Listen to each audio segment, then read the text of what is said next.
नमस्कार दोस्तों, MNC education में आप सबों का बहुत बहुत स्वागत। आज के इस वीडियो सेशन में हम क्लास 11th का चैप्टर 2 शुरू करने जा रहे हैं, जो कि टर्म 1 में पूछा जाएगा। और हम जो है आज के सेशन में क्या क्या करने जा रहे हैं उसका लेखा जोखा अगर देखें तो पहले हम ऑर्डर्ड पेयर्स के बारे में जानकारी करेंगे। ऑर्डर्ड पेयर्स क्या होते हैं ये जानेंगे। फिर हम कार्टेशियन प्रोडक्ट ऑफ सेट्स के बारे में जानकारी हासिल करेंगे। कार्टेशियन प्रोडक्ट ऑफ सेट्स दो सेट्स का प्रोडक्ट के तरह यूज होता है, उसमें कंसेप्ट ऑफ ऑर्डर्ड पेयर का भी यूज होता है। इसलिए पहले हम ऑर्डर्ड पेयर्स जानेंगे और उसके बाद हम कार्टेशियन प्रोडक्ट ऑफ सेट्स के बारे में जानकारी हासिल करेंगे। फिर हम number of elements in the Cartesian product of two finite sets के बारे में जानेंगे कि जब हम कार्टेशियन प्रोडक्ट निकालेंगे किसी भी दो सेट्स का या उससे ज्यादा सेट्स का, तो उसमें आखिरकार कितने एलिमेंट्स होंगे उनके कार्टेशियन प्रोडक्ट में।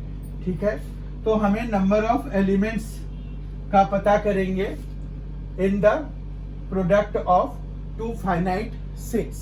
ठीक है, और फिर हम लास्टली देखेंगे कि Cartesian product of the set of reals with itself, जिसमें कि हम सिर्फ r क्रॉस r मतलब दो रियल नंबर के सेट्स को मल्टीप्लाई करके देखेंगे कि उसके जो कार्टेशियन प्रोडक्ट हैं उनका सिग्निफिकेंस क्या है। Cartesian product of the set of reals with itself r cross r only का सिग्निफिकेंस क्या है ये हम जानेंगे। ठीक है, तो बिना कोई देरी किए let us begin today's session. उसमें जो है हम क्या करेंगे, सबसे पहले देखेंगे कि ऑर्डर्ड पेयर क्या होते हैं। ऑर्डर्ड पेयर क्या होते हैं वो हमें देखना जरूरी है।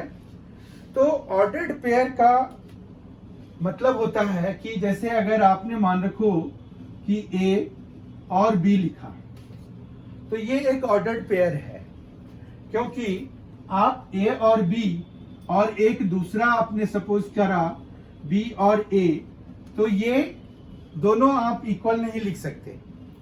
इसमें ये बात होती है कि अगर ये इसके बराबर हो जाए, मतलब फर्स्ट कंपोनेंट के बराबर हो जाए और सेकंड कंपोनेंट के बराबर हो जाए, तब जाके हम यहाँ पर इक्वल टू साइन यूज कर सकते हैं। तो इसका यही मतलब हुआ कि ये ऑर्डर्ड पेयर होते हैं।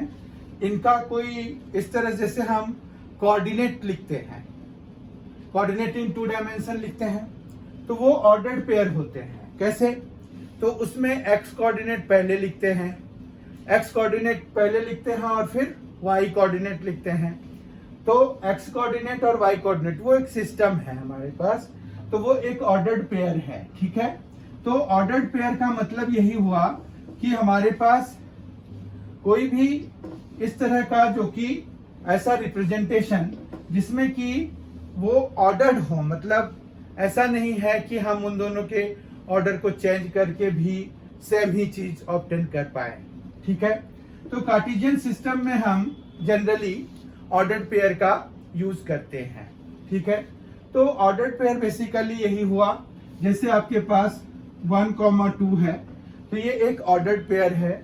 इसमें एक्चुअली पोजीशन बहुत इंपॉर्टेंट होता है कि फर्स्ट पोजीशन पे क्या आया है, सेकेंड पोजीशन पे क्या आया है, और आप इसको इक्वल नहीं लिख सकते 2, 1 के या किसी भी तीसरे ऑर्डर्ड पेयर के। ठीक है, ये तभी पॉसिबल है जब आपका जो करस्पॉन्डिंग पोजीशन पे जो नंबर्स आ रहे हैं या जो भी एलिमेंट्स आ रहे हैं वो आपस में बराबर होने चाहिए।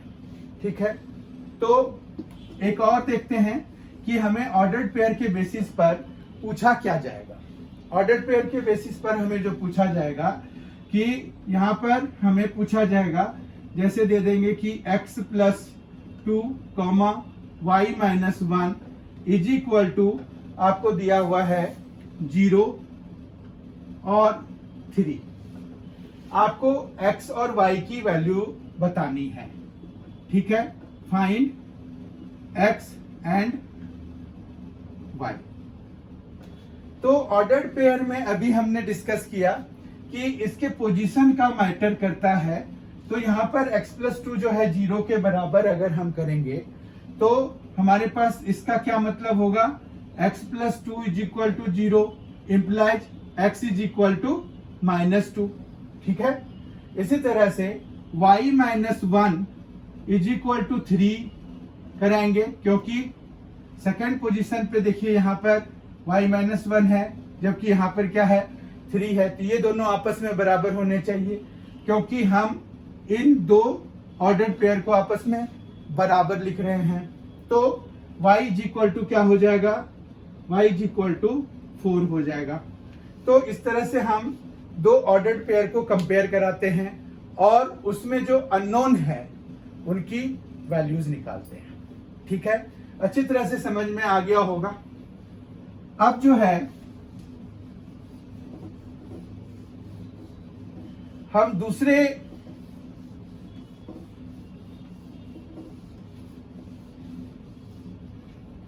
पॉइंट पर आते हैं। दूसरा पॉइंट क्या है हमारे पास, आज के इस वीडियो सेशन का जो दूसरा पॉइंट था वो था Cartesian product of sets.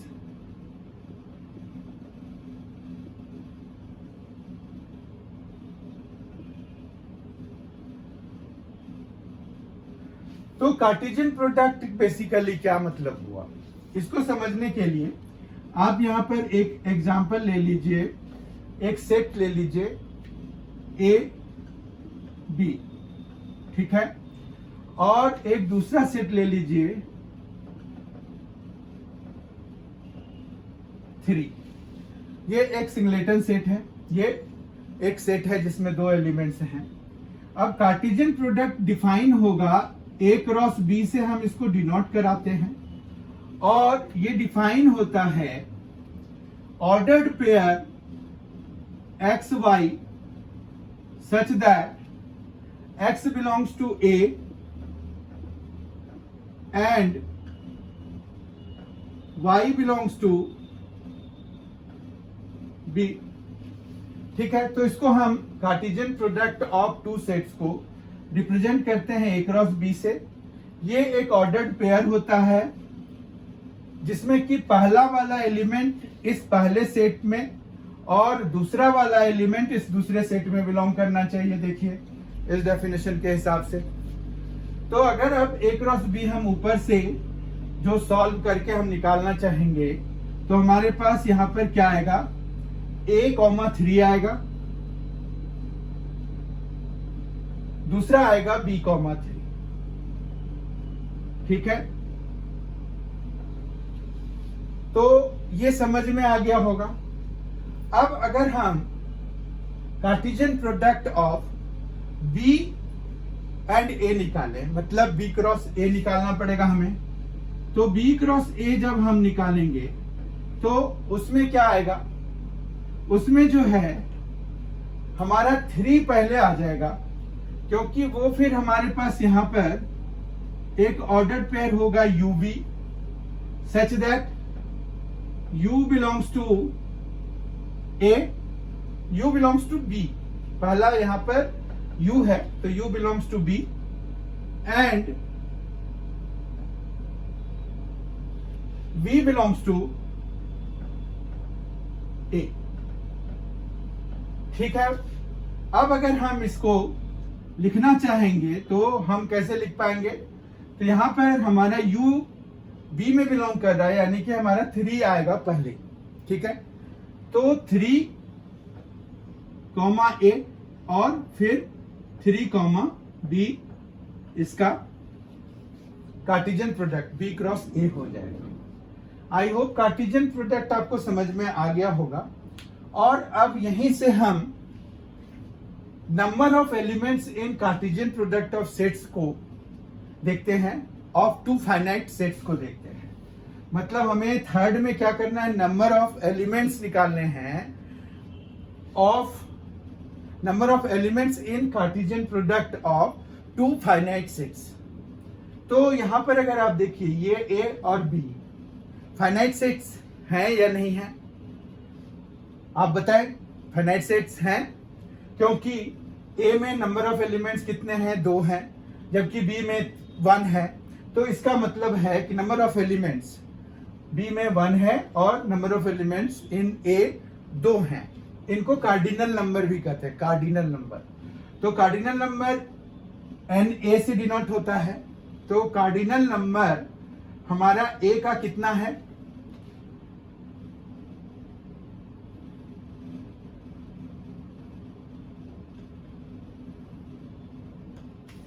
Cardinal number हमारा एन ए जैसे है तो वो कितना है, 2 है। और एन बी कितना है, एन बी 1 है। और अगर आप देखें तो ए क्रॉस बी में कितने एलिमेंट्स आए हैं, अब जो है ये पूरा ऑर्डर्ड पेयर 1 काउंट होगा और ये 1 काउंट होगा। इस तरह से 2 हो गए। तो अगर हम इनके कार्डिनल नंबर देखें एन ए क्रॉस बी या एन बी क्रॉस ए, तो हमें ये कितना आ रहा है, तो 2 आ रहा है। अब इस 2 को हम अगर इससे रिलेट कराएं तो ये इन दोनों का प्रोडक्ट है, ठीक है। तो हमारे पास ये n A into n B के बराबर हो जाता है, ठीक है। अब हम फॉर्मली इसका एक फॉर्मूला लिखेंगे जो कि इनके कार्डिनल नंबर के बेसिस पर हम तैयार करेंगे। तो थर्ड पॉइंट हमारा ये है कि number of elements in the Cartesian product of 2 finite sets.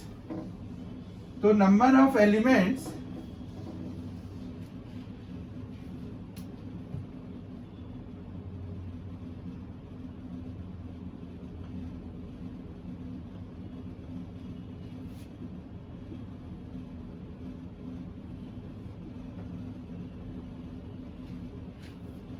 in the Cartesian product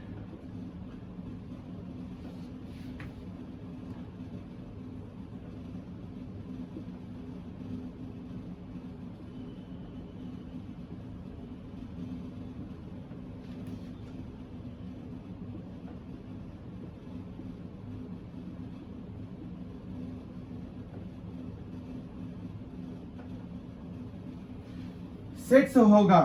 अगर मान रखिए कि let A and B are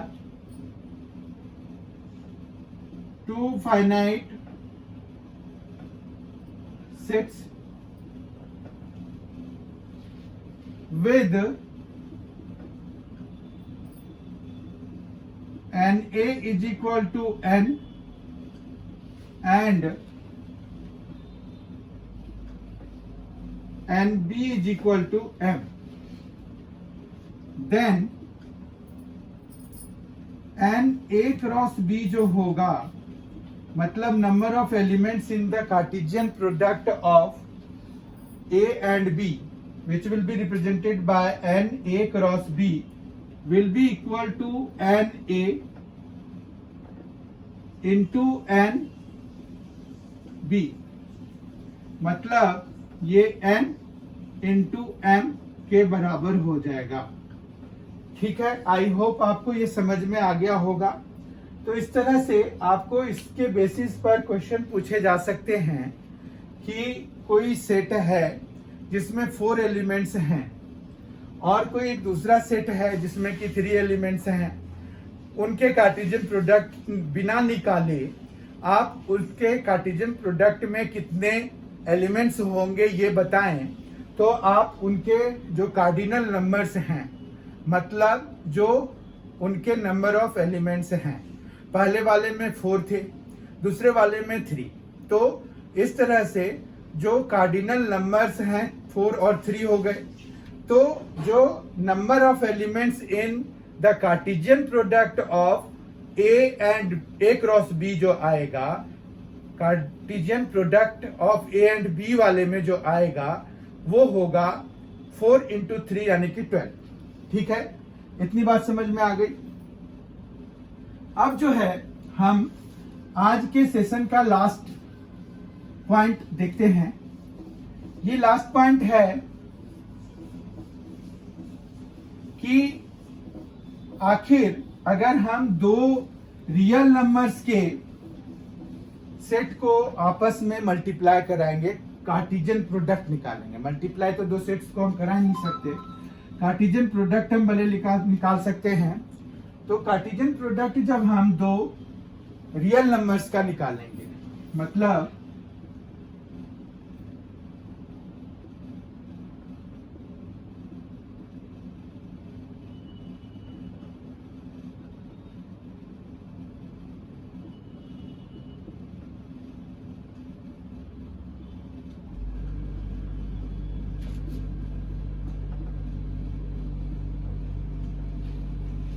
इसमें भी Cartesian product of set of reals with itself, तो इसमें हमें r क्रॉस r का देखना है।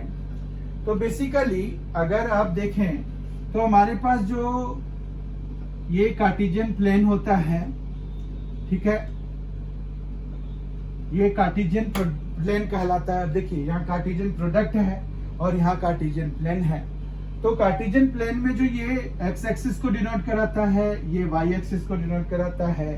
यहाँ पर हमारा ओरिजिन होता है, नेगेटिव साइड ऑफ वाई को हम वाई डैश और इसको इसी तरह से एक्स डैश रिप्रेजेंट कराते हैं।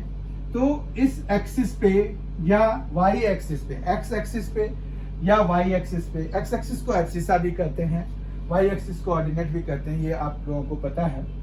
तो ये इस पर जो है हम जो रिप्रेजेंट करते हैं वो किस तरह के नंबर होते हैं, वो होते हैं रियल नंबर्स। तो हमारे पास यहाँ पर जैसे लिखने के लिए तो 1 2 3 इस तरह से लिखते हैं, पर इनके बीच के भी नंबर भी तो होते हैं। और इसी तरह से यहाँ पर भी 1 2 3 4 ये सभी लिखते हैं। तो अगर हम यहाँ पर कोई भी पॉइंट मार्क कर रहे हैं, मान रखिए कि हमने यहाँ पर एक पॉइंट मार्क किया 1 1, ठीक है, तो ये जो Cartesian product of set of reals ही है। ठीक है, तो ये एक्चुअली अगर हम इस पर अब आ जाए तो हमारे पास r क्रॉस r, मतलब we are considering the whole set of real numbers. तो वो क्या रिप्रेजेंट कर रहा है? तो वो रिप्रेजेंट कर रहा है एनी पॉइंट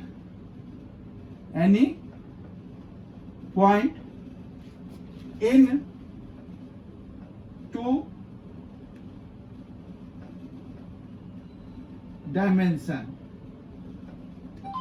ठीक है, ये किसी भी पॉइंट को 2 डायमेंशन में रिप्रेजेंट कर रहा है। ठीक है, जब हम Cartesian product of set of real लेते हैं।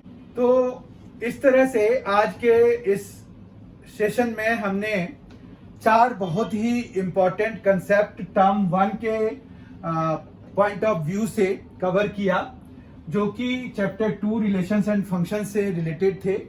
पहला हमने किया ऑर्डर्ड पेयर क्या होते हैं, दूसरा हमने किया कार्टेशियन प्रोडक्ट ऑफ सेट्स, तीसरा हमने किया number of elements in Cartesian product of 2 finite sets, और फोर्थ हमने किया Cartesian product of set of reals, मतलब set of real numbers with itself, वो क्या रिप्रेजेंट करते हैं।